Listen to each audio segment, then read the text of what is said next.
Hello folks, welcome to leg 4 of our China Clipper recreation, in which we fly from Wake Island to Guam.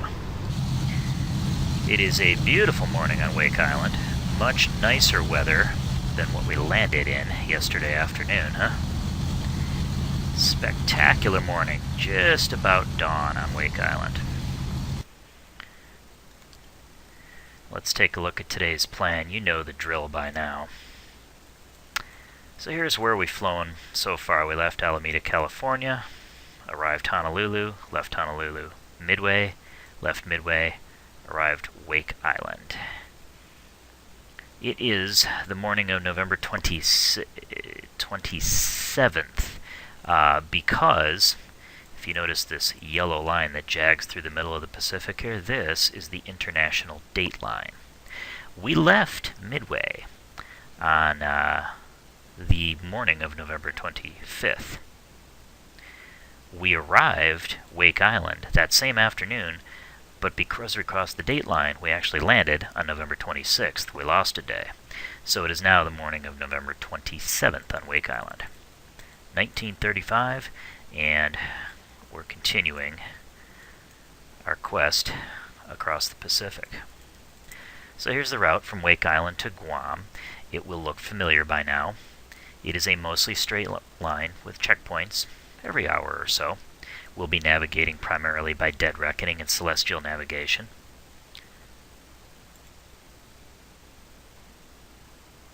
Apparently there's a tropical storm out here in today's world. Not so much in 1930. Well, I mean, I'm sure there were in 1935, but that storm won't be applicable for our weather today. It's just funny, I've never noticed that symbol in Google Earth. Anyway, we'll be navigating primarily, as we have been, by dead reckoning and celestial navigation. We're supplementing that with bearings off the HfDf, the HF direction finding that Pan Am pioneered out here. You'll notice our course has this dog leg in it at the end, where we fly to a point southeast of Guam and then fly into Guam. This is our aim-off landfall procedure, just like we did arriving at Wake Island. And it's going to work exactly the same. This is the line of position that the sun makes through Guam at the time we're expected to arrive here. So we can intercept that line of position off the sun and fly it in celestially, and we will of course be supplementing that with HF direction finding bearings from the HfDf station on Guam here. And we're going to land on the west side of Guam in Apra Harbor. The Guam HfDf station was placed up here at what is today's modern airport, and it makes sense. It's probably one of the higher points of the island, so it's probably where Pan Am would have put their direction finding anyway. So that is today's flight. By the numbers, it reads Wake Island to Apra Harbor. You'll notice some of the times are messed up in our navigator's log here. That's because the Zulu offset has changed. We are now in Zulu plus 12 for a time zone, and that means that when it subtracts from local time to get Zulu time, it's yesterday up until this checkpoint, and the spreadsheet doesn't like that, but with any luck the navlog will handle it just fine. We're planning this to take 8 hours and 55 minutes. 10,000 feet's the most favorable winds for the whole flight. We're traveling 1,363 nautical miles. Gives us a mid-afternoon arrival time in Guam. We're carrying our 1,837 pounds of mail still. No supplies now because we dropped those at the atolls at Midway and Wake Island, so now we're just cruising on with our mail, which gives us some room to carry a good bit of extra fuel, so we've topped the fuel tanks up at 100% here. We're taking off almost at gross weight. 51,000 pounds is gross weight.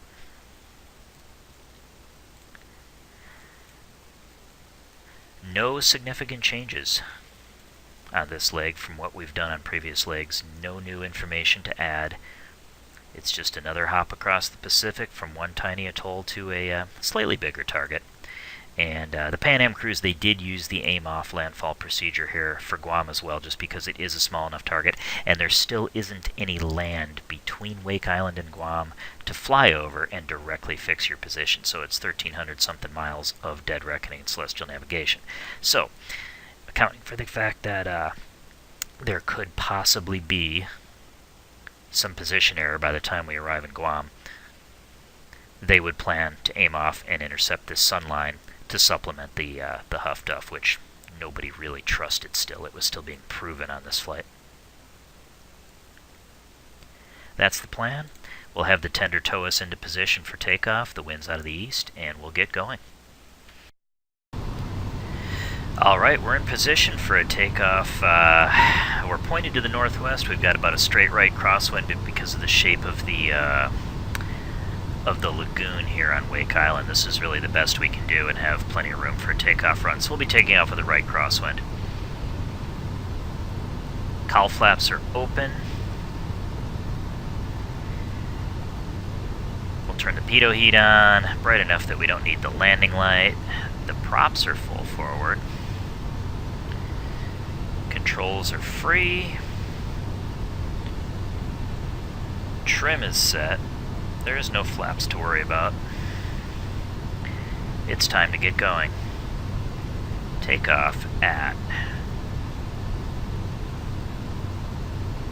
Be precise about it here. Takeoff at 07.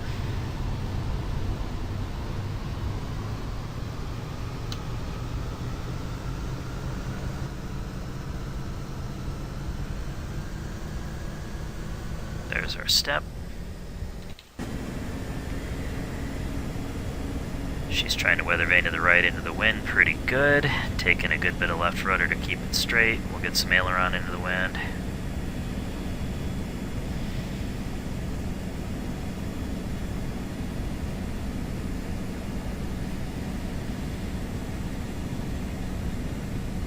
There's our dock area. 85, coming up on 90. She should think about flying if we can unstick her. There we go.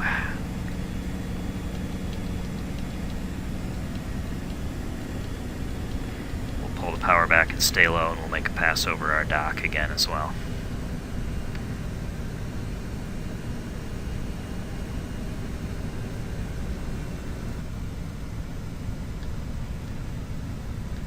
That will involve a left turn around here.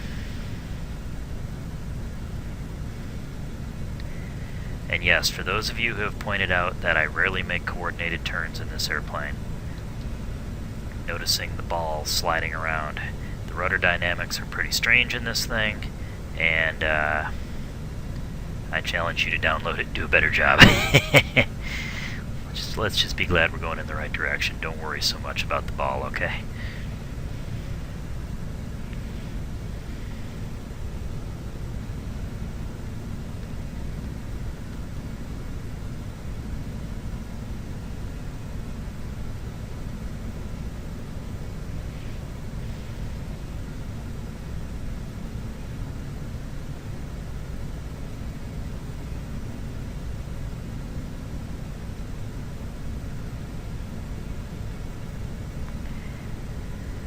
There we go.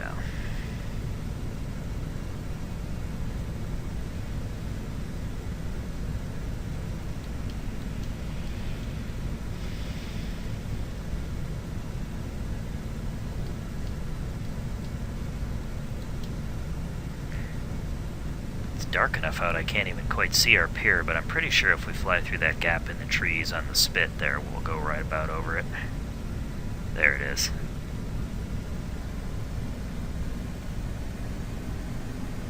This ought to give our promotional videographer a nice shot here, huh?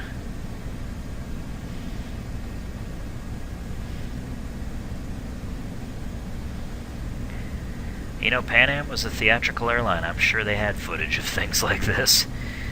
They wouldn't do it with passengers on board, of course. But they weren't above asking their pilots to do it otherwise. Alright, so long Guam on a beautiful Pacific morning. Let's get on course.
Alright, our autopilot's on, turning to our heading. Clearly we need to pitch up a little bit.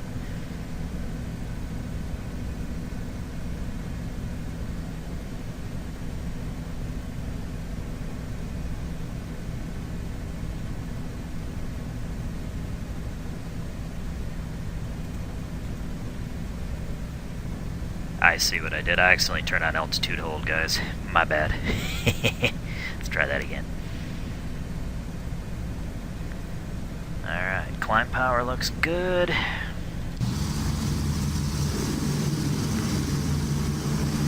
And we're off, heading west-southwest.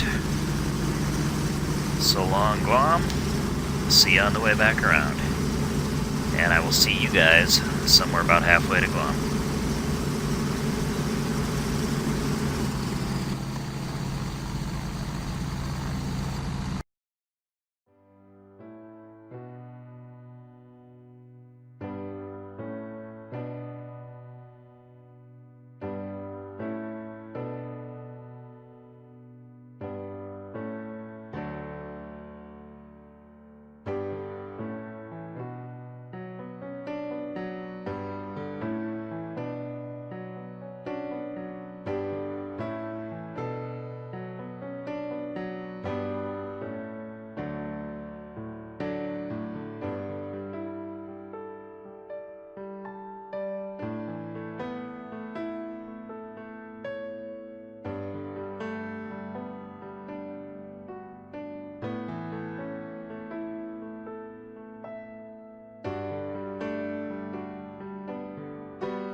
Alright, welcome back.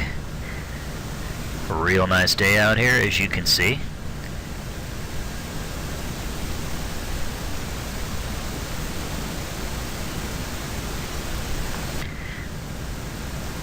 Flight's progressing well. We're most of the way there.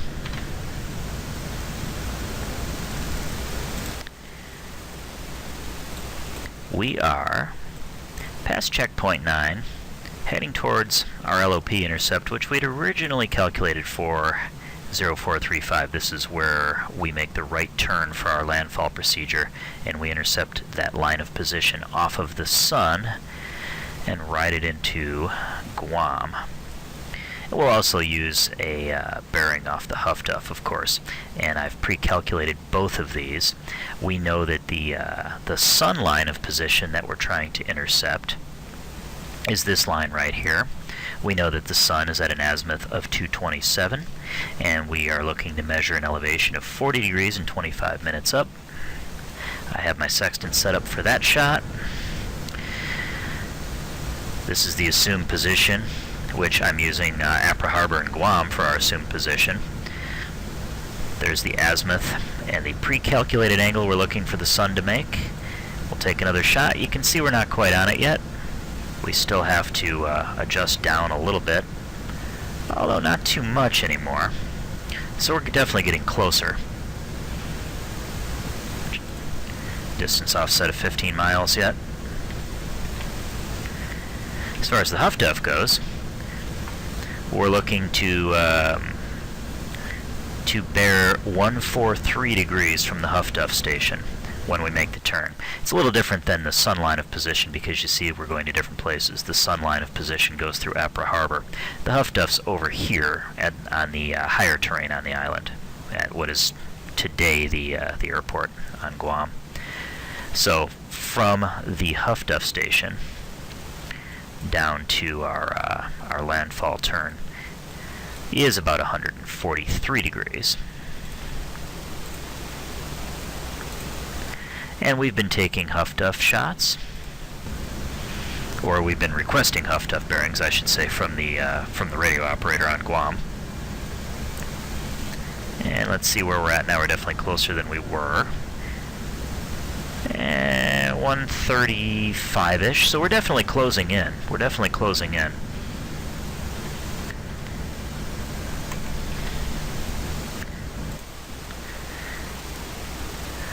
You notice the last checkpoint, celestially and with the HfDf, we nailed checkpoint 9, at least that's what our navigation says we did. And so you'll notice there's no celestial lines of position off of checkpoint 9 like the others. I didn't bother to draw them because both of them were a distance offset of 0. Basically, it indicated we were right on checkpoint 9.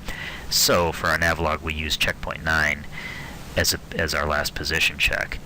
And based on that, and of course we're flying the heading that our navigator says to fly, based on that and the last ground speed, which we're doing pretty good, picked up a nice tailwind, we should be into the, we should intercept that line of position at 0341 Zulu, which is a little earlier than I originally calculated, but probably close enough that we don't have to recalculate another line of position from the sun. If we were 2 hours earlier, of course the line of position through Guam would be different. Oh no, I don't. Anyway, let's get the sextant back up here.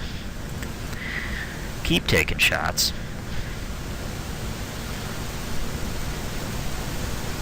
Yeah, we're getting closer, I'd say. I think we're going to have a distance offset of 10 nautical miles on this one. Now that doesn't exactly mean we're 10 nautical miles from our intercept.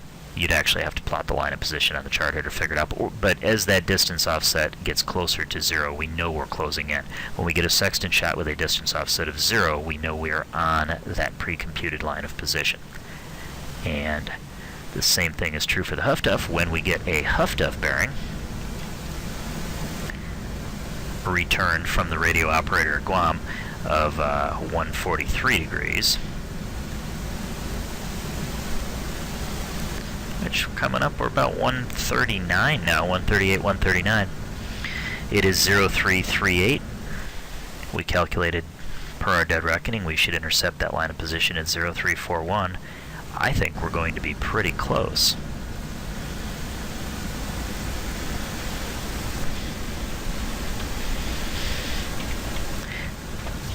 Weather's actually pretty darn nice out here.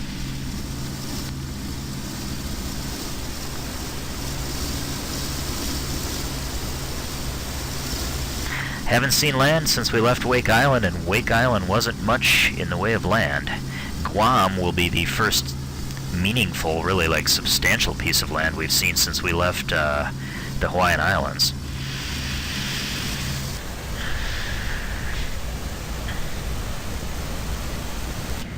Alright, our speed is right on. The weather in Guam looks good right now too. Our radio operator is getting a weather report of winds out of the east-northeast at 18 knots. Good visibility, so it should be in good shape for our landing in Apra Harbor.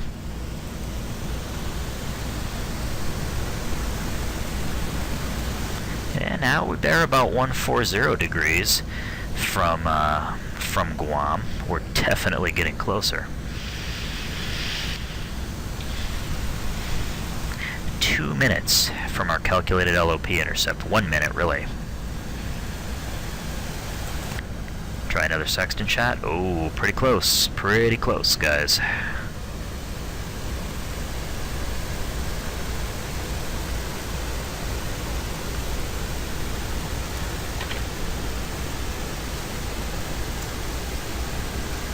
Might as well do this full screen, huh?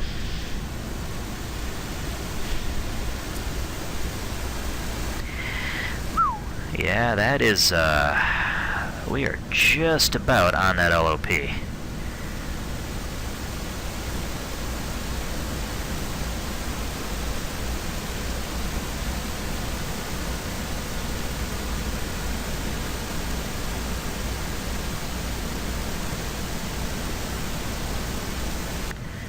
Maybe not quite yet, but real close. I know it says distance offset is 0. That's because I clicked the fine elevation back to where it was before I closed the sextant shot. I didn't think we were quite there yet. It looked to me like I still needed 1 notch down of elevation on the sextant. Let's see here. Well, now see, the HfDf's indicating we're almost there. I think we better figure out what heading we need to fly to. I never did do this calculation, and I should have.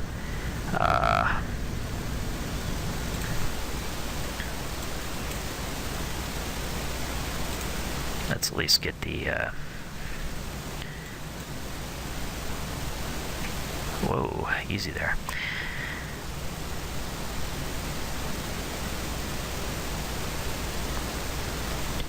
So we want to fly a heading of about 315 when we make our turn. That'll at least get us started, and then I'll have the navlog calculate something with wind correction.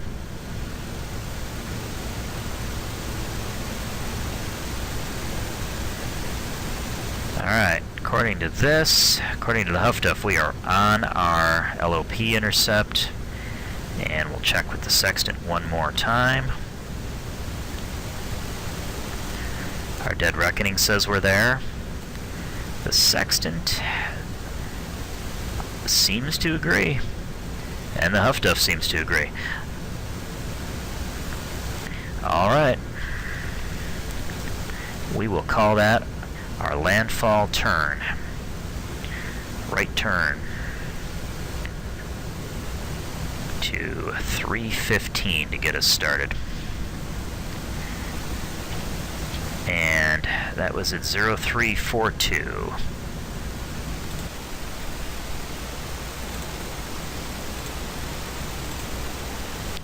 So we'll go ahead and tell our navlog we reached the LOP intercept, because I think that's pretty well where we were at 0342.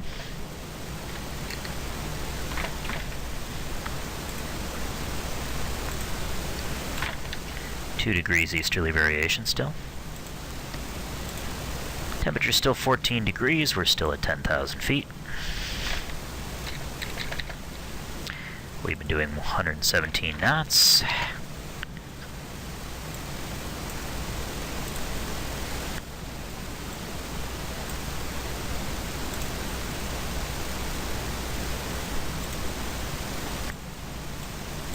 I want to run to the top of descent. I don't know why this runtime got messed up here. That are negative or too large. Well, it certainly shouldn't be negative.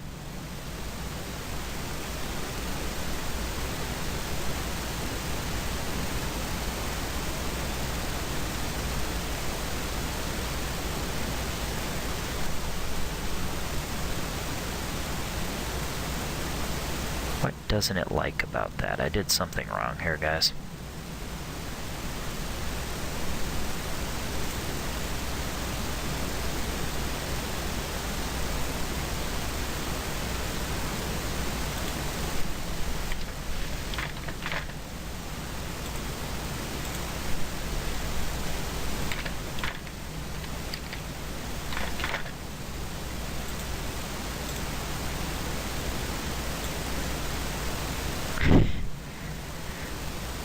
Well,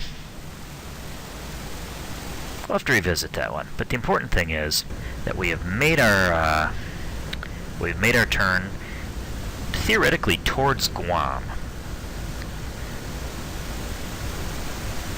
I do not see anything out there yet, but we wouldn't expect to just for a little bit yet. Actually, that may very well be an island just under that cloud there, because Guam is a larger island, and that could be it right there.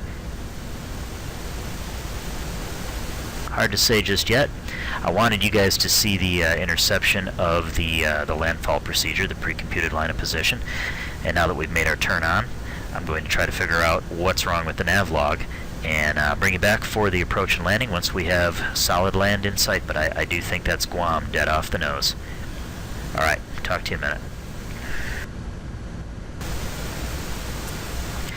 Alright, well, obviously we have found Guam, or we've found something anyway. We'll take a look at Google Earth here and see what we can match up on the chart. Remember, I'm running no special scenery products for the Pacific Islands, and so we can expect the scenery to not be spectacular here. However, I am running Orbex Vector, which is supposed to draw accurate coastlines, and it really seems to. I mean, even the small atolls were accurate, so we should be able to figure out where we're going based on the coastline features. Real quick, I did figure out what was going on with the navlog, and it was my fault, as you'd expect. We did arrive at this point at 0342. However, what I forgot was that when you exceed hour 24, you actually have to type your times in as positive values. So for instance, 0342, you actually have to type in as 2742, 2742. And if you type it in that way, it recomputes itself to 0342. I'll show you. I just don't want you to think there was anything wrong with the navlog. It was my mistake. This is very clear in the instructions for this navlog. So you see I enter 2742, 2742, and then when I click to a different cell,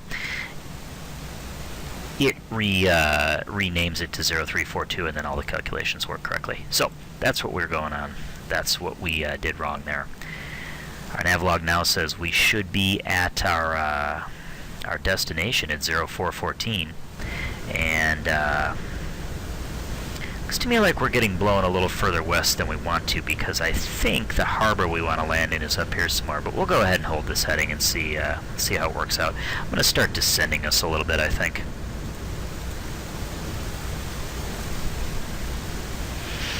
That was weird. It really kind of dived for it when I turned the autopilot off, and I don't know why. Maybe we're trimmed incorrectly or something. Yeah, probably.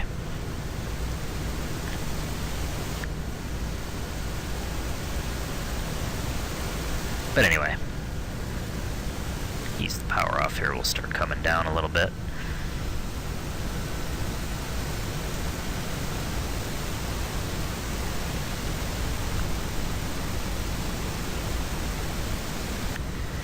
And in the meantime, we'll take a look at Guam. Yeah, you can see we want to cross the island somewhere up here by this, whatever this bay is here.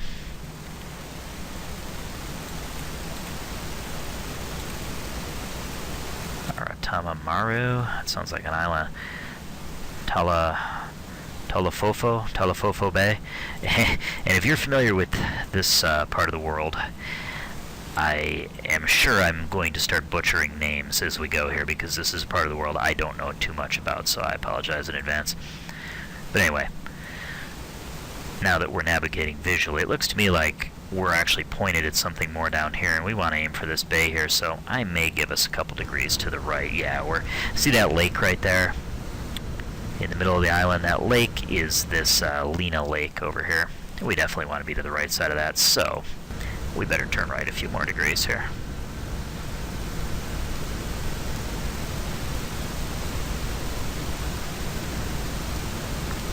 What probably happened is my confusion with the navlog didn't allow me to turn to a wind-corrected heading quickly enough.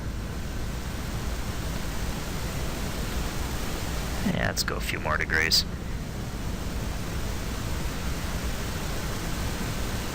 And this is, of course, how the Clipper crew would have done this. Once you were visual, you were visual. So, what you can see up ahead here, on the far side of the island of Guam, is this spit that sticks out in some water here. While we talk about this, I'm going to kick the time up a little bit so we can get there.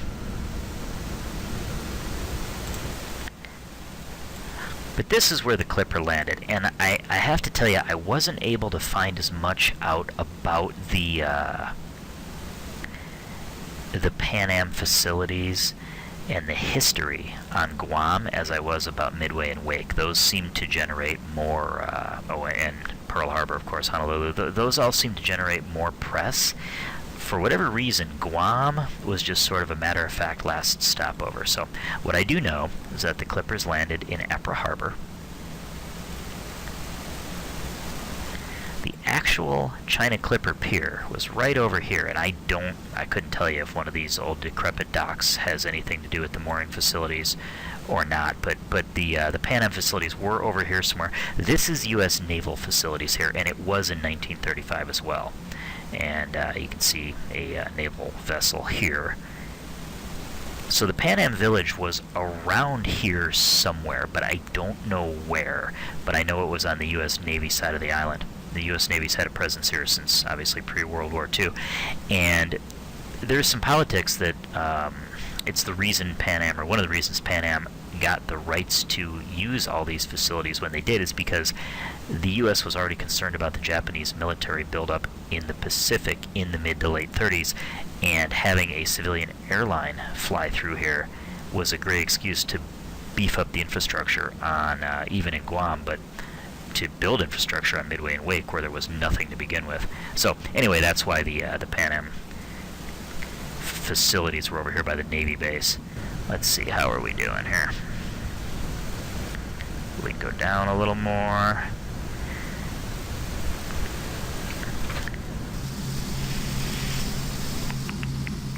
Yeah, we're still near the south end of the island. That was our bay. That was Talafofo Bay right there. And that's Lena Lake right there. So we're still getting blown to the right of it, but we can pretty obviously see where Apra Harbor is just off to our right there. And this will work out. I'll just keep us going this way, and we can make a right turn into the bay to land. I'm going to pull the power back a little bit. Get us going down a little more. So I wish I could share a little more history of this area with you, but I wasn't able to find much. If you're able to find anything, if anybody sees anything about this, if you want to leave a comment about it, that would be great. We can all learn a little bit more of the history here.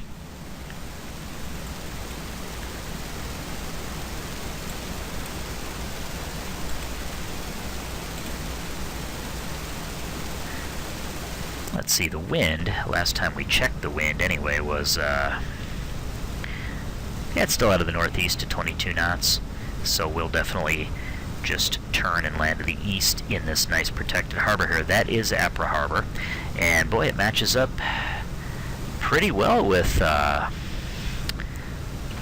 what we see on Google Earth. Nice protected breakwater on the north end. These little inlets here, and then that inlet into that protected lagoon there. So that's this right here, and then that's that little inlet there. So we're aiming for the peninsula sort of between the two.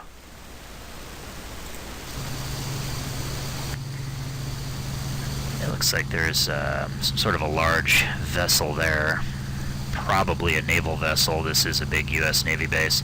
Boy, that almost even looks like a carrier. Well, I guess that ruins our 1932 immersion, or no, I'm sorry, 1935 immersion a little bit, but we'll have to make do. We're going to land right next to a Nimitz-class aircraft carrier.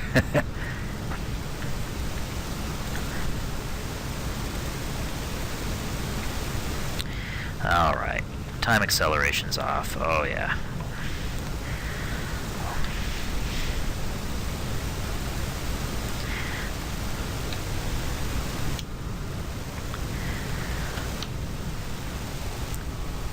Autopilot's off as well. Let's head on down there. Maybe I turned the time acceleration off a little too early. I'm not sure how much of this anybody wants to watch, but Martin M130 arrival in Guam. Again, something else that hasn't happened in a long time.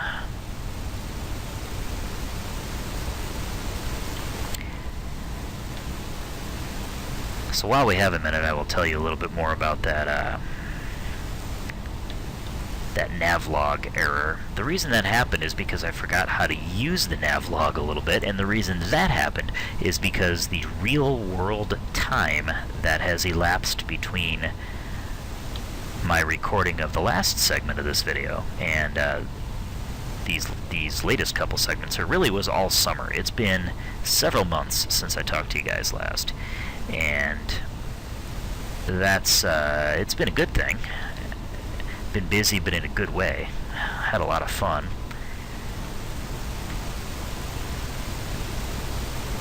But got a little bit rusty on how to use some of this technology.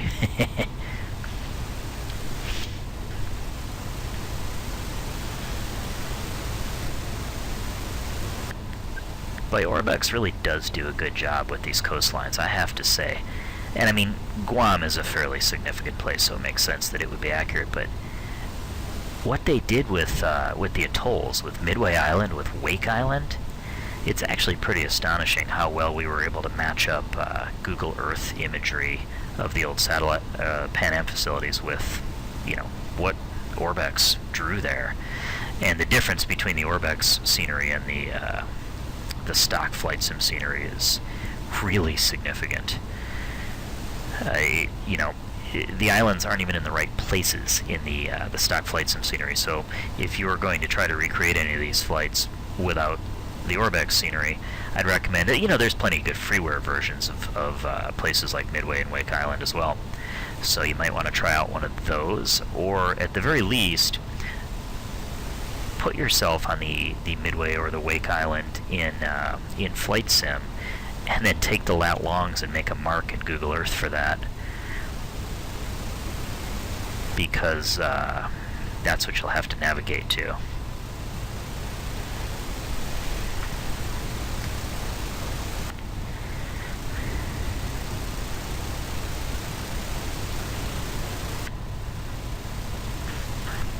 We're almost starting to pick up the meatball on the carrier.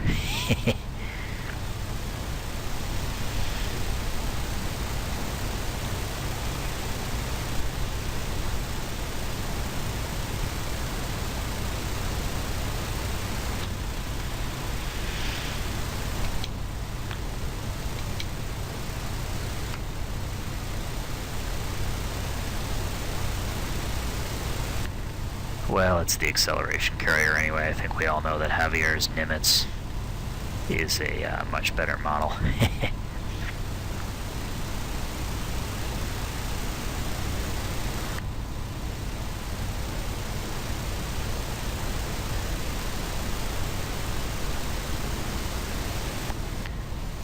Nice.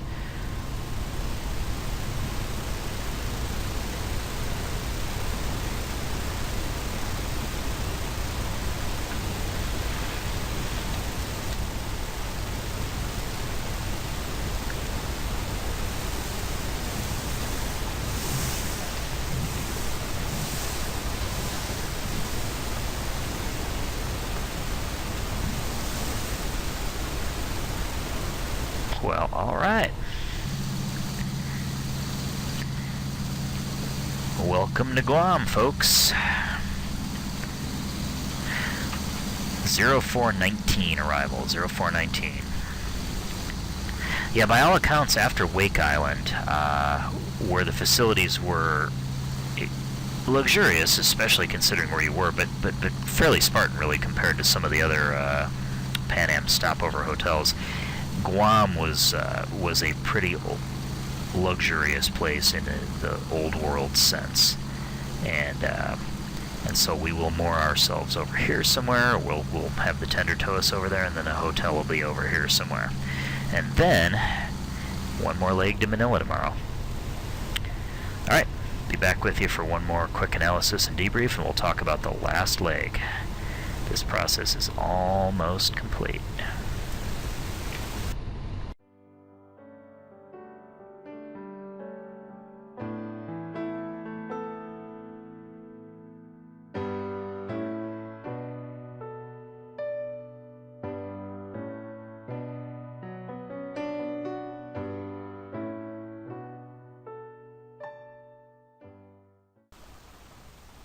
Alright, here we are shut down where our mooring should be at Apra Harbor on Guam. And the Pan Am Hotel would have been just about the center of the screen now. It would have been in here on this lagoon, or bay.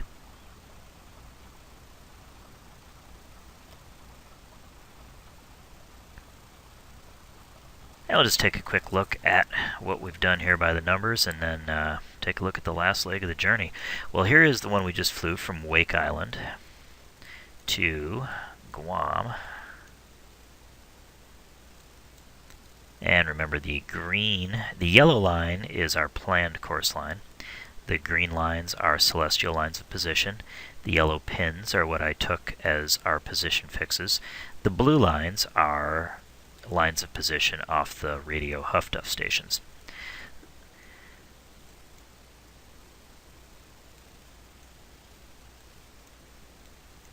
So we'll take a look at our track here, which I foolishly forgot to turn on for the first third or so of the journey, maybe a little more than that. So I didn't capture our departure. So we'll just go ahead and pretend these were all perfect fixes because, well, why wouldn't they be? So we turned on tracking just after checkpoint, or our fix for checkpoint 4 here, and considering we probably flew right through there, I'd say that was a good fix, and had a nice fix on by checkpoint 5 here as well. Introduced our correction, overshot a little bit, but had another good fix here at checkpoint 6, flew right through there, introduced a correction. It kind of paralleled our course line, started trending back just slightly, and a less good fix here. I had us left of course, but not as far as we were. Because I thought we were nearly on course, I did not introduce much of a correction, and we just kind of paralleled course. Got a pretty good fix here for checkpoint 8, introduced a correction that put us darn near back on the course line for checkpoint 9, which was lucky because that positioned us for the LOP intercept here. And you can see we were darn near on our planned course line for the LOP intercept, and we overshot it by a little bit. Let's see. 3.2 miles. That's not too bad. So we could have turned a couple miles earlier, but not too bad. Made our turn onto our LOP, and paralleled for a while, just started slightly diverging.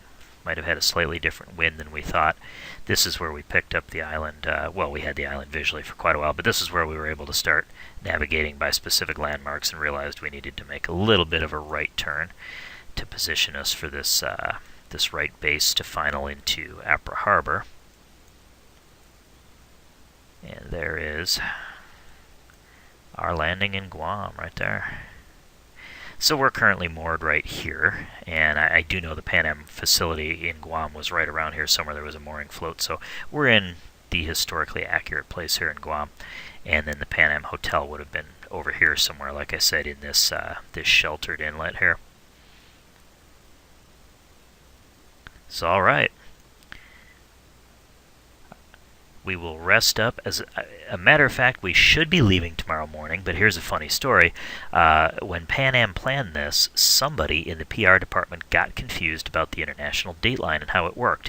And so while the crew, when they landed here in Guam, they planned to just get a night's rest and head on out to Manila to complete the trip tomorrow, they found out that they weren't allowed to go tomorrow because the large PR event, marking the arrival, the completion of this Trans-Pacific service in Manila, was planned for 2 days hence because somebody screwed up the international dateline. So they had to spend all of what would be tomorrow trying to be inconspicuous here, wandering around the Navy facilities in Guam. So I guess that caused some consternation among the crew because, they were ready to fly the last leg and be done with it. The end was in sight. So anyway, we'll waste a day there, and we will then fly the final leg 2 days from now. And it is from Guam to Manila in the Philippines. Now you can see right off the bat that we're done trying to find little specks of land in the ocean. We're not going to miss the Philippines and related islands. And because of that, we will not plan on a landfall procedure like we've done for the last 2 legs. We're just going to fly a straight line into Manila and between our dead reckoning, supplemented with our celestial fixes, supplemented with our HfDf, supplemented with the fact that we're going to pick up some visual landmarks here at some point, unless the weather's truly bad, in which case, if the weather's that bad, we'll just land in a harbor and wait it out just the way the Pan Am cruise would have. But we will eventually make our way over to Manila Bay. And I have a good collection of photos and stories marking the China Clipper's arrival in Manila Bay. But it's funny, one thing I don't have is an actual location. I don't know exactly where the Pan Am facilities were. A lot of the history of this flight seems to gloss over the last couple legs after the atolls. There's some stuff I was able to find about Guam. About Manila, like I said, I have a lot of pictures, but no one ever says exactly where the Pan Am base was here. They do say it was in Cavite, or Cavite. I'm not sure how to pronounce this, but this word, Cavite. And so since this is Cavite City here, I'm going to assume it was over here somewhere. And this, as a matter of fact, is U.S. Naval land again. This is an old U.S. Naval Air Station. And so, again, just like Wake Island and Guam, Pan Am was grabbing onto the Navy facilities, and so I'm sure that they moored somewhere over here. But couldn't tell you exactly where.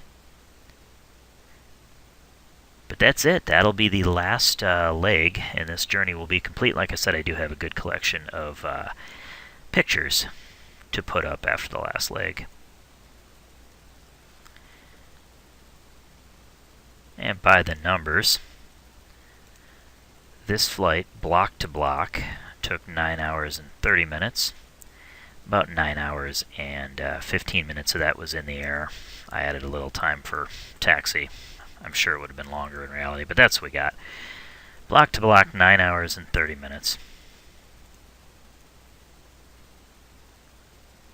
We planned the flight to take 8 hours and 55 minutes and arrive at 4:20 Zulu time. We actually arrived in Guam at 4:19 Zulu time. We were 1 minute early. Not too bad. Our fuel burn was pretty good as well.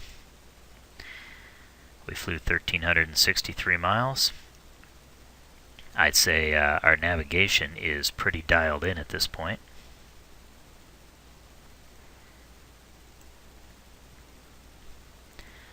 We've now transited well over half of the Pacific Ocean.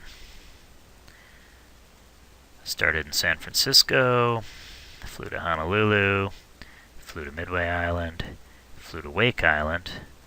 We have now flown from Wake Island to Guam, and one leg left to the Philippines. If you've come along this far with me, I thank you for sticking with me, and one more hop to go.